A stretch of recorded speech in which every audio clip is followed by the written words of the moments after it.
Greetings viewers and welcome back to Just Short of Fantastic. Today I want to talk about something that's been on my mind for a while now, and that is periods. Yes, you heard me right. Menses, menstruation, Aunt Flo, the Red Terror. And it really doesn't matter what you call it, because I want to address a much bigger issue. I want to discuss the fact that we're not talking about it at all. At least, not in a public forum that matters. So I recently posted to Facebook about a less than pleasant pre-Chuseok jaunt to E-Mart. Why did I decide to go to E-Mart over Chuseok? Well, because my period came and, surprise, I didn't have pads. So I had to rush out to the E-Mart and fight through all the families gathering up their spam gift sets to get some pads for the 5-day weekend so I could get through it. Which I casually mentioned on Facebook. As you do. The issue is that my sister decided to comment on my post, "Too much info." I'm sorry, no. Ain't nobody got time for that. But it made me realize that women are active participants in the shaming and silencing that goes on around issues like our periods. It occurred to me that none of my male acquaintances posted rude comments. Cookies for you!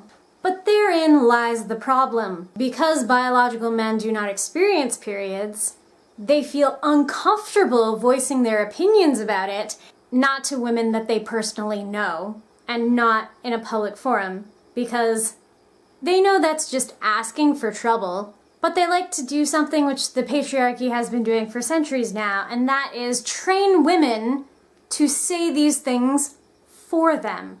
And so women act in men's places on this topic and other issues like it by expressing shame, disgust, and the need for silence.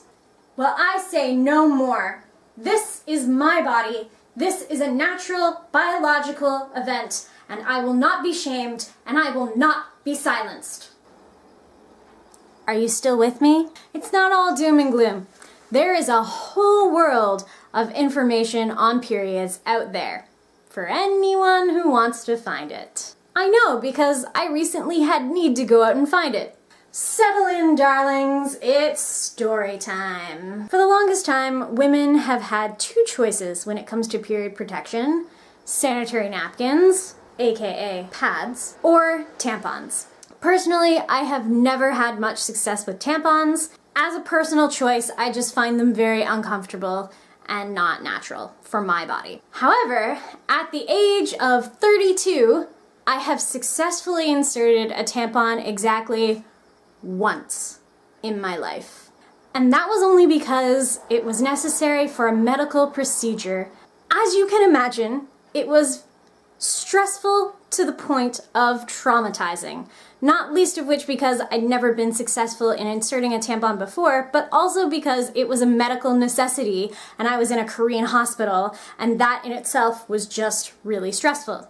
However, I succeeded because of YouTube videos. Who knew?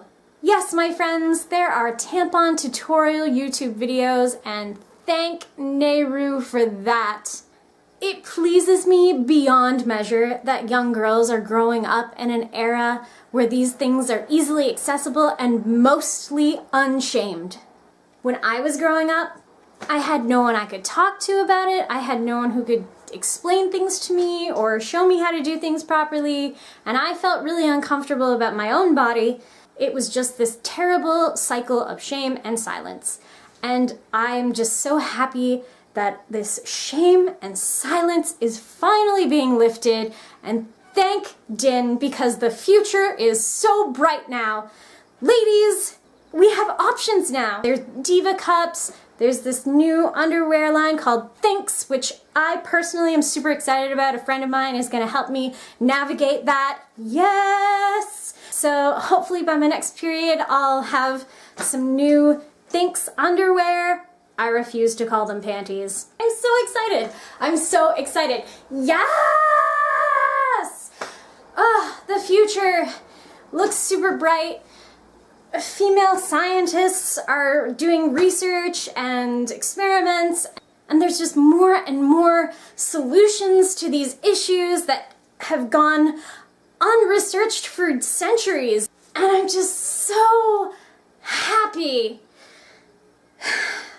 that we're finally making progress.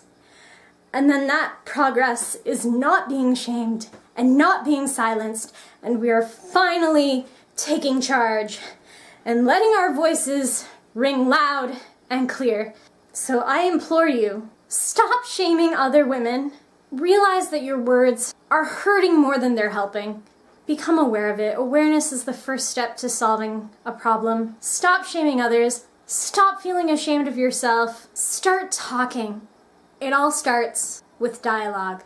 And hopefully this video has given you some things to think about and the confidence and courage to open that dialogue for yourself. If you're still here, I commend you. Thank you so much for watching. And until next time, stay just short of fantastic.